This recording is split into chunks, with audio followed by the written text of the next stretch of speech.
So you're talking about long term versus short term. Now, there's also a bit of a change in how also a difference in how you, what you do for a service business versus or a strictly service business versus a brick and mortar, right? So registering for those things is different, right? Yes. Talking like the Google business profiles, you need a location and you need to have it verified and you need to go through the steps, and Google doesn't make it super easy to do that, but when people search for anything, whether it is a service business or a brick and mortar type of business, these days the map section of the search is very important, and there are a lot of people will go to there rather than the results, and to get on there you need to have that Google business profile optimized correctly. So that's another big part of what we do, is helping people optimize that, because we all know when we search for something, you look at the first page and you find something on the first page and you click there, and that's usually about it. You won't go much further. Most people don't. I've seen numbers as high as 97% don't go past the first page. And in the map section, it's really important to be at the top. And that is part of your location. And getting Google to know where you are is not super difficult. It's just that there needs to be something especially on your homepage or your website, that says, we are here. Here's my address. Here you can embed a Google map image that shows people where you're at. You can have a section that shows, here's all the areas we service. And if you list those out, Google's gonna find that and go, oh, you don't just service your street and your location right here. You service people miles away. And now they know when people are in those areas searching for you, that you could be one of the ones that they will show. If they don't know that you service that territory, they won't show it there. So doing those kind of things, having driving directions from certain local landmarks to yours, Google sees that as very helpful, and that's going to add to the rankings. So all those kind of things are very important. Okay.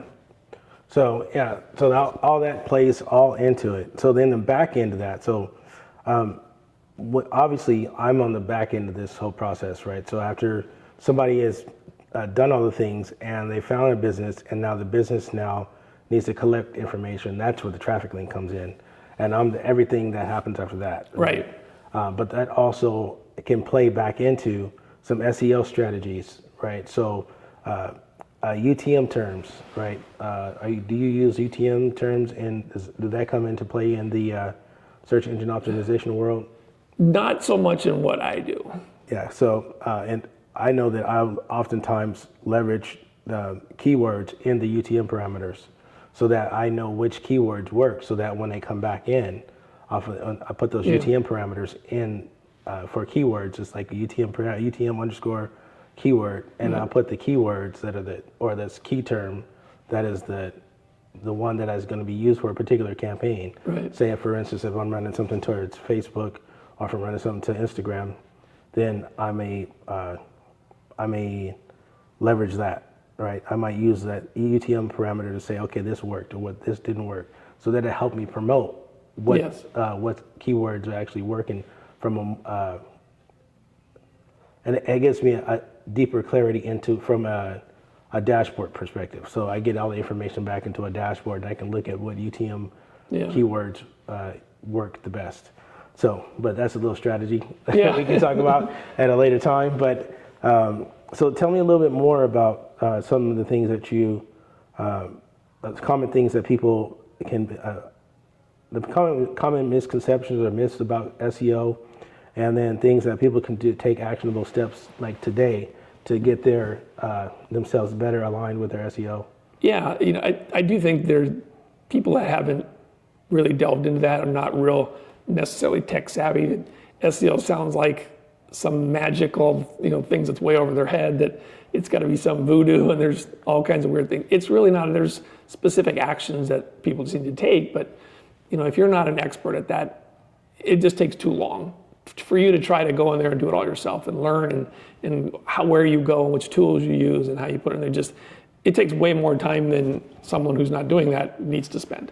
One of the easiest things, and the first thing that we would start with, besides the keyword research, once you've kind of found those keywords, is just to go in there and make sure that on each page, your title tag and your H1 header tags are optimized for the term that you want people to find. So if, on a service business, say a roofer, for example, their main homepage would be optimized for that overall arching keyword that's a little too general, but like say Tacoma roofer. And then you'd have your title tag would say Tacoma roofer, and then a dash and your business name, because Google does like to see the brand on there. So that's all you would want.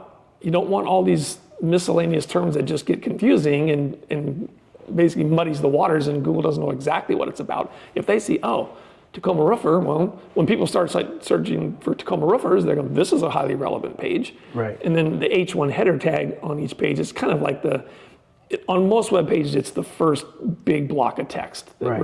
Relevant, highly text. So if you make that the same as that search term, so your title tag and your H1 header tag, they match each other and they match the search term very closely. That just in and of itself, very simple to do, goes a long way. We've literally seen people go from not even in the top 100 ranking for a certain phrase to top 20, 15 even, just by doing that basic thing. Because before that, they've got something like, we are the best in King County or something, and then their H1 term will be something like service page. I mean, it doesn't have anything to do with roofing, nothing to do with where they're at. And by just making a few small changes, all of a sudden, they jump right up. And the sad fact is, more than 90% of the pages that we look at don't have that done. The very first, most basic thing, which is just optimizing their title tags and their H1 header tags. And so by doing it, they get a huge boost in rankings. It's not all they need to do to get really up to the very top, but it's the very first thing that needs to happen, is to get that optimized. And then another, you said it's sort of a misconception, is that Google doesn't rank websites, they rank web pages. And every website is a collection of web pages. Right. Some websites are just a single page, that's all they have. Right. But most websites are a collection of pages. So for a service business who services a wide area, you'd want to have a page, a separate page that is specifically about each area that you serve.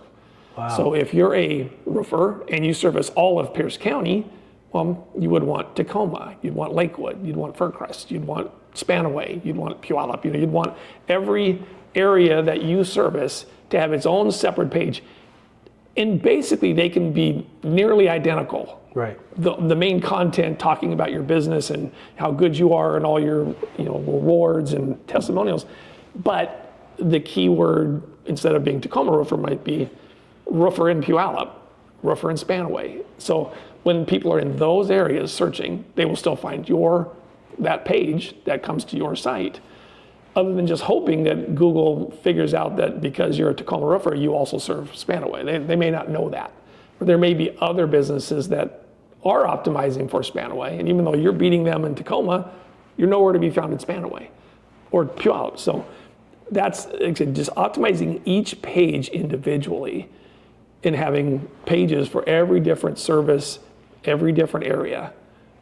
It will make a huge difference. It just gives you more pages on your site, and Google sees that as you're more of an authoritative site if you've got more information, more pages, more things that are helpful to people, and just gives you more chances to be found. You can just cast a much broader net to be found for people everywhere. It's a simple thing, but not very many people do it right. Right. And now that brings me to another thing, to another point. So what about people that don't have a physical location? And how does that work? It's difficult for Google it's difficult to get a Google business profile and be shown up on maps if you don't have a physical location. Right. I mean, I understand a lot of service businesses, people don't come to them, you go to them. If you're a roofer, you go to their house and you do their roof. Mm-hmm. If you're a plumber, you go to their house. You don't ever expect, or most cases don't want people to come to your location. So they get a little anxious about putting their location, because their location might be their home office. They may have an office in their house or in their garage, in their apartment. Right. And there's no problem with that. They can do business just fine that way, but they get a little nervous about, I don't want to show my physical location to people, right? Well, that's fine, but it's a choice that you're making, that you're going to forego some potential traffic from having a location where people not wanting to necessarily have their home office, their home address as the location. I understand that. Sometimes people will just use a generic location for their web map on their website. Like if they're general Tacoma, they'll just pick something in the middle of downtown Tacoma and put that on there. And so Google at least sees a location as Tacoma. But for a Google business profile, you need to have an address, because Google will make you verify, and these days are making you show videos of you unlocking and entering the address and a street sign within a mile of your address, things like that, where you have to have something physical. We've even seen people where it's actually very worth it, where they will have a place in a certain city will have an office you can rent for $300 a month. It gives you an address, a phone, and maybe a desk, and they don't ever use it. They just pay for it so they can say, this is my office address. Right. Some places even less, right. where $100 a month for like some of these business incubator kind of a site, where you can show, this is my physical space, this is my address, I've got a suite number, you can verify all that, and you don't ever have to go there. You just have to have a place. Once you've got it verified, Google's good with you, great, now you can optimize everything else and you're good to go. Yeah, I tell people that having that type of situation is so important for a number of different reasons: for searchability, for viability to get funding. If you have a business and you need to get funding, that needs to be there. Just overall, it's just a good place to be. So one thing I think that people forget is that SEO, I feel, and correct me if I'm wrong, is ruled by Google. Like, it isn't exclusive to Google, because it's a search engine and there's multiple search engines out there. Right. But Google is the big dog. They're the big dog. They roughly have 80-something% of all searches done from a laptop or a desktop computer. 95% of all mobile searches are basically gone through Google. Mm-hmm. So yes, if you do search engine optimization, you basically do concentrate on what Google wants to see. It will help with other search engines too, like Bing or whichever one people want to use. But you're right, the big dog is Google. So you want to do the things that Google likes the most. Mm-hmm. And the thing I like to point out with that is that that YouTube is owned by who? They're owned by Google, yeah. They're owned by Google. So I've heard somebody say that YouTube is like the second largest, has the second largest search volume. Yeah. Is that true? People do search a lot, because so much, like we talked about, people like videos. Right. They don't necessarily want to go read something. If they can find a video, they will more than likely watch the video. And people search YouTube for so much stuff about how to do something. And so you're seeing a lot of searches there. And I have done videos, totally unintentional, trying to rank the video, but just by accident of putting the right keyword term in there. And I'll go back 2 weeks later and that thing's number 6 on the front page of Google. I'm like, oh, wow, look at that. Yeah. It didn't even really do anything of a whole process. Yeah. But because Google loves videos so much, you put something out there in video, it's like they automatically think this is going to be helpful, and they show it much higher than if I had done a web page with the same words that were in the video. Probably wouldn't even show up. Right. But with a video, boom, it's on the first page in like a week. Right. And then the other thing is that videos are transcribed now. Mm-hmm. Yeah. Right. And those transcriptions now become a part of search criteria. Yeah. Right. So that's very important too to recognize, is that what you put in video can be searched. Mm-hmm. And that you need to be a little bit more intentional if you're just creating videos. Yes. Yes. Because I should put it like this: there is a strategy that you can adopt if you're creating videos that include the awareness that the video transcriptions are now being used as a part of automatically search. Generated. Yeah, automatically generated. So is that something that you help people understand or come to know? Yeah, with the videos, it's part of our strategy is creating those videos like you said, you're creating videos around a particular keyword term that you want people to find. And you're making sure that the transcriptions they include those terms. You never want to just overdo it to the point where you're obviously repeating the same thing over and over that's not in a natural, normal conversational way. Those are the kind of things that will get you maybe penalized, because Google then will go, oh, you're just trying to game the system. You're not really putting out helpful content. You're just trying to put something, you're writing it for Google instead of writing it for the end user. And that's not what they want to see. And there's a very big emphasis on that, especially coming up real soon. They want to see content that is written for the end user, not written just to gain favor with Google. And so if they detect that, there's a chance that they could completely take your site down. If you had a site full of content that was written only to attract search engines, attention, and not really made to be helpful, they could just completely take you off the internet. And you'd be like, where did all my traffic go? It just disappeared overnight. That is tough. So how does that, I've never heard of this before. How does... Yeah, it's the latest thing that they have just announced. And, they've all got robots and programs that they will look at to see if they believe it's all just generated with AI. And believe me, I don't understand exactly how they can determine all that. And I think that's a real controversial subject, because a lot of people believe that AI generated content is automatically bad and it's automatically going to be banned, and it's obviously not going to work. It's really not. Google has very specifically said they're not concerned with whether something is produced with AI. They're concerned with whether it's helpful and useful to an end user. So if you have an AI tool that is helping you create content, and you're making sure that you're looking at it, you're editing it necessarily, but you're making sure that the content that it creates is helpful and useful and answers specific questions that people are looking for, there's nothing wrong with that. Google's not going to penalize that. They will penalize if it's just a bunch of spam articles that are poor content. They're not really answering a question. They're just repeating a certain keyword over and over, thinking that's going to get them to get traffic from Google. Google will be able to detect that and see that, oh, this person wasn't really trying to be helpful to someone. They're just trying to get us to show their webpage, so we're not going to at all. We're going to just take them completely out. So that's going to be a big problem for some people within another month or two. They're going to see a huge drop in their traffic. But again, it's not that AI is bad, it's the use of AI and whether it's being used to generate helpful, relevant, useful content, good quality content. Right. That's going to be important. Right.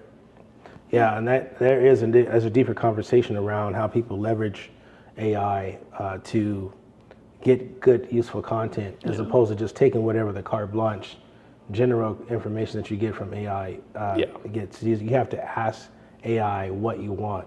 Yeah. And you have to be the captain of the ship. You can't let AI be the captain. Right. Otherwise, you do get a bunch of non-common language sounding copy or words that have a tendency to lead people down a trail of fluff as opposed to a trail of substance. Exactly. So then that's a great word, substance. Yeah. So that brings me to another question around what substantiates the substance.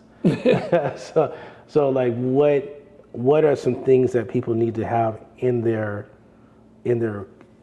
say, for instance, say it's a blog post, or I like to use blogs because blogs, if you can get into a blog pattern or creating blogs on a consistent basis, it's going to do you a lot of good for you as far as SEO, because it starts to show that you are constantly updating your site, and there's constantly there's going to be a constant amount of fresh data coming through your site. Correct. So when the crawlers and the indexers, because we're going to talk about that, talk about crawlers and indexers. We'll come back to that. But when the crawlers and the indexers start to go through your site, right, they start to notice, oh, there's another page. Oh, there's another page. And then it helps them promote your page because it's seeing that there's constantly new information. But what kind of content needs to be in that blog that then would keep them from a place where Google would just shut down your site? Right. you just want to have content that shows your expertise and authority in that subject. So especially for businesses, every business has a certain kind of language and they've got certain vocabulary that they use. And so one of the things that AI actually is really good at is at least giving you ideas for what your content should include. Not necessarily write the whole content, but hey, what kind of things? So if you were, say, an electrician, you might go to one of the AI chat bots and go, hey, I have a blog about electrical services in such and such a town. And I said, what kind of content should I have on my website? And we use the term pillar content. And so it will tell you, it should include this, this, this, and this. Okay, well, great. Now you've got several ideas and almost even like a structure. A good website for electricians in Tacoma would include this kind of this, a page about this, a page about that, a page about this. And then you go, okay, great. I'll take that second section, a page about services. What should the content look like? And it will give you some, again, ideas.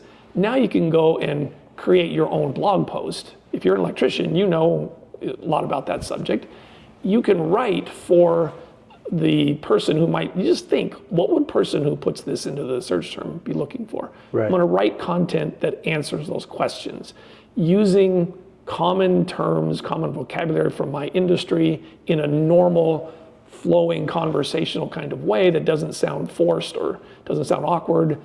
That's really all it is. It's about being useful, relevant to the term. So if your term is new panel replacements, you're not talking about EV chargers on that same page. Right. You're talking about panel replacements and the various things that would show that you know what you're talking about. You're using the terms that electricians use.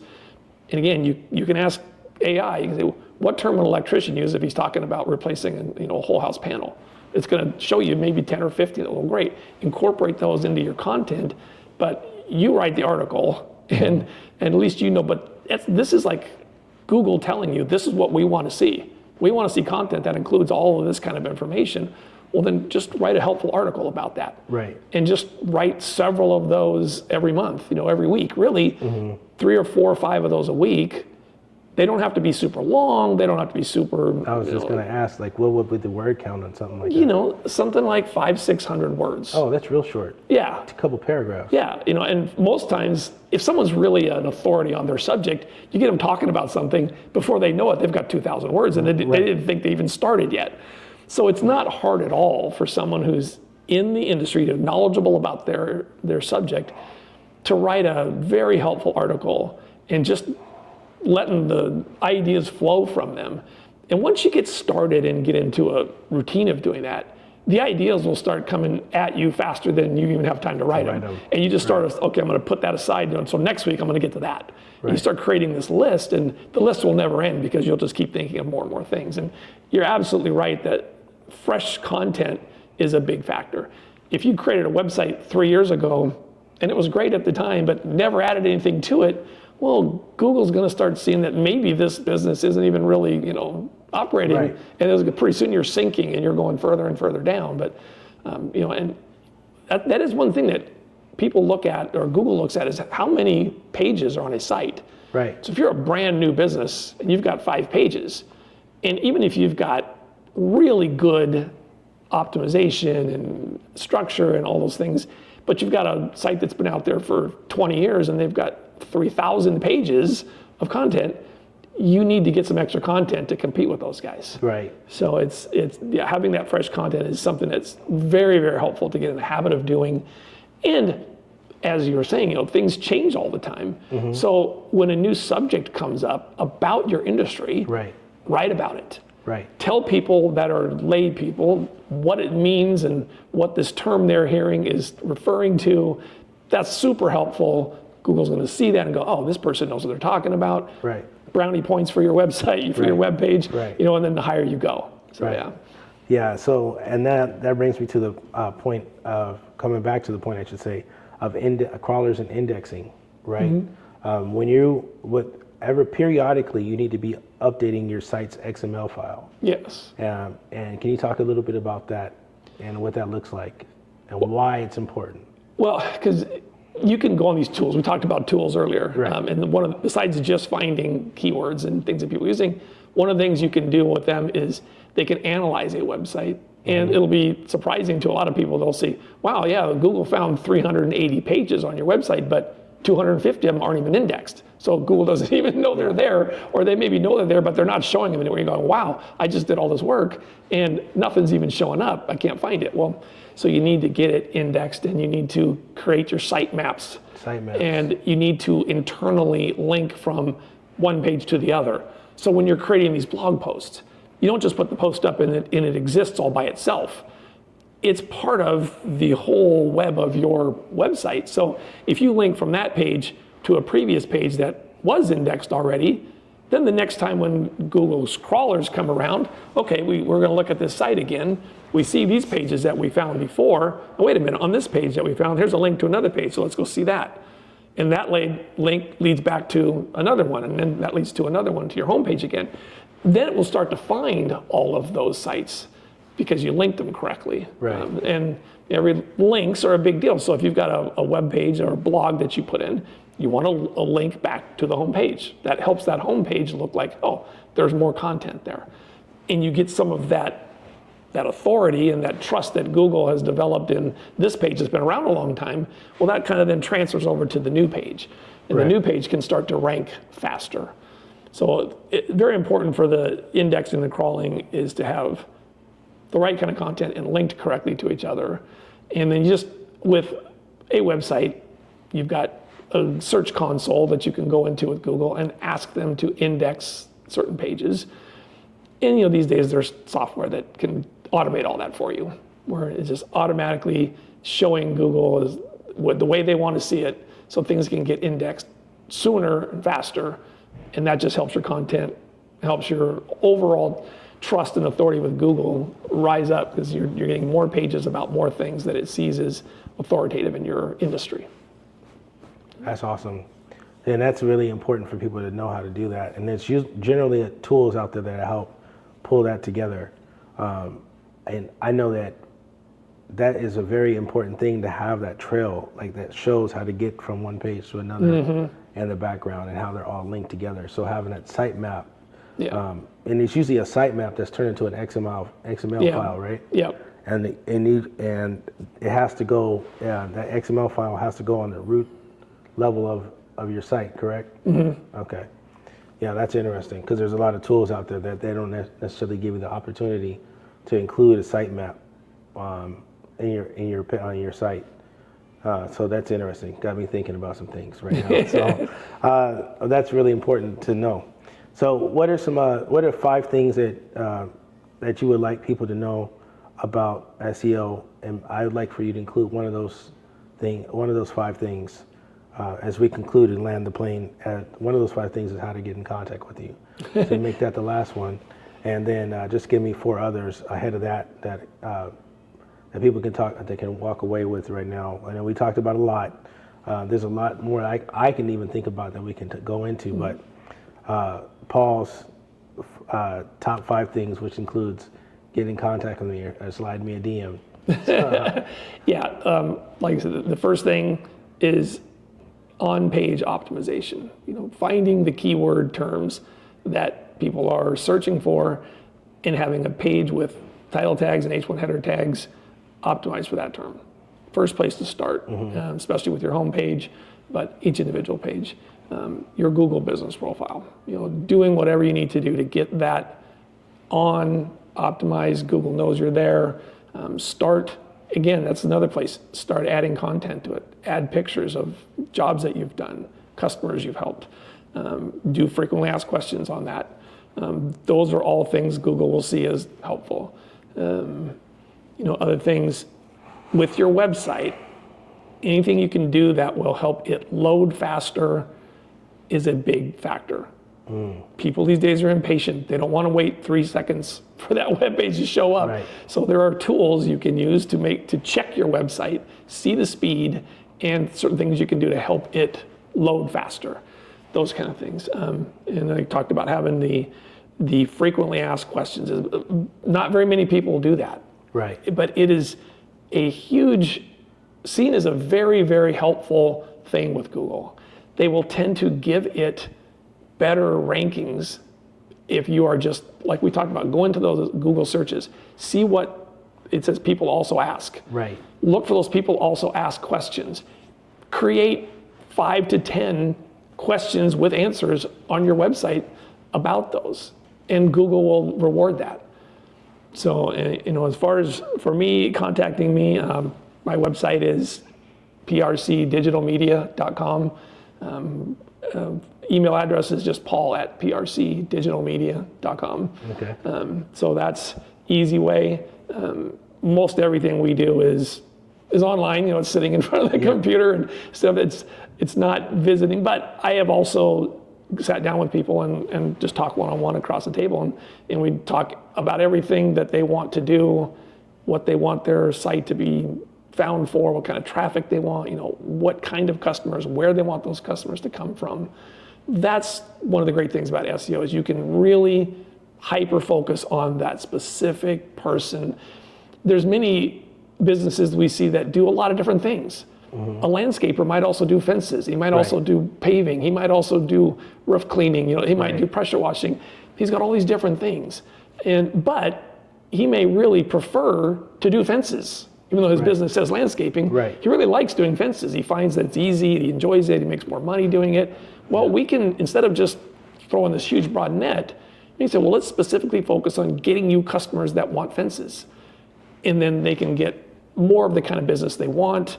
Some of the people, it's not necessarily that they want to grow their business 3 times bigger than it is, but they want to have consistent calls coming in from the kind of customers that they want, so then they can begin to pick and choose the ones.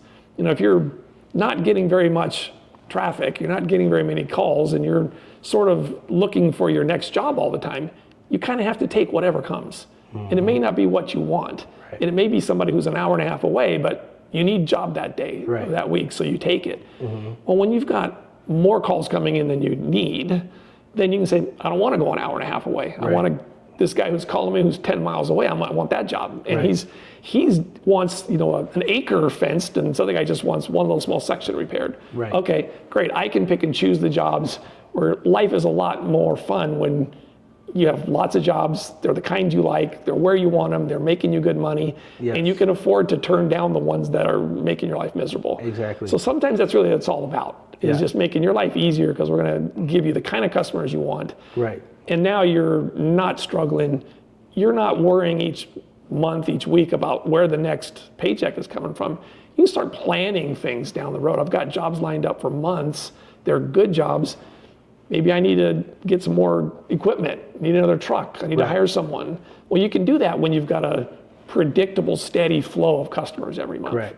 You can't do that if you're wondering if you're even going to be able to, pay your own bills. So exactly. That's where we hope to get. To me, it's the biggest satisfaction I get is when I can help someone get to that stage. Right. Where they're no longer worrying about it. One really good example was someone that never would have thought would have been a good candidate for our kind of services. The guy was a chimney sweep in this little small town in Wisconsin. And you would think, well, chimney sweeps don't even charge much. Their average ticket's not even a couple $100. And he lives in a town of 5,000 people. I mean, how many customers could you get him? But we started, like we talked about earlier, we created location pages for every little town around him. It was 13 different towns, and even then the total population only added up to 70,000 people. Right. But because we did everything and did it right, he basically owns that area. He's number one. Anybody in any of those towns needs a chimney clean, they call him almost. Right. So he literally told us that he's doing 7 times as much business as he was before we started. He sent us an email an email with some pictures. He was on vacation in Mexico. It's him and his kids on the beach playing, and how he never had that opportunity before because he didn't have the business to support that. Right. So those are the kind of things that make us just really happy. Is we were able to help this guy. That's a good one. His business and his whole life is just so much better. Yeah. So that's where I get the biggest satisfaction from. That's awesome. Yeah. All right, Paul. Well, it's been a pleasure talking with you. You too. I would love to have you come back at another time and go a little bit more in depth and maybe talk about like basic structure. One of the things I didn't really talk about was a web page structure. Doesn't need to be competing H1 tags. We'll save that for later. And that your H1 tag doesn't necessarily have to be the biggest font on the page. Right. But it does need to be the topic or the subject. Yeah, we'll get into that later too. Absolutely. So, because I feel like there may be opportunity for us to put together a little bit of a workshop around that, maybe go into a deeper thing. Do you have a presence on YouTube or anything like that? I don't have anything on YouTube. Okay. I basically use Facebook and just my personal profile. It's so much what we do is about focus on the customer. Right. I don't really need an office. People generally don't want to come to an office for me anyway. Yeah, true. It's most everything is initiated and to a large extent just done with messages and things online until you get to a point where, okay, in a phone call now, we're going to really get into some specific details in the nitty gritty. We don't talk on the phone, and then it's just, okay, they can see what I do because it's going to be online. Right. They're going to see the things we did on their website and the other stuff we did. They're going to just log into their own website and see it. They don't need to see me. So I'm really behind the scenes mostly, and I've got some really good partners that do a lot of the stuff, and they don't want to be necessarily in front of people. They actually don't like it. They'd rather be unseen, but the real heroes behind there. So I'm more of their face, but it's I don't know. I haven't really delved a lot into using YouTube as a way for me to find customers. It's more about me finding them and showing them what I can do and initiating it that way. So, Gotcha. But it's probably something I should look at, but all right. Just haven't done a lot. Well, next time we get together, we're going to do some tutorial stuff probably, and just walk through some things. But it's been a pleasure. Yes. Thank you for being on. You're welcome. And I guess I'll see you again at Ignite You. I'm sure we will. All right.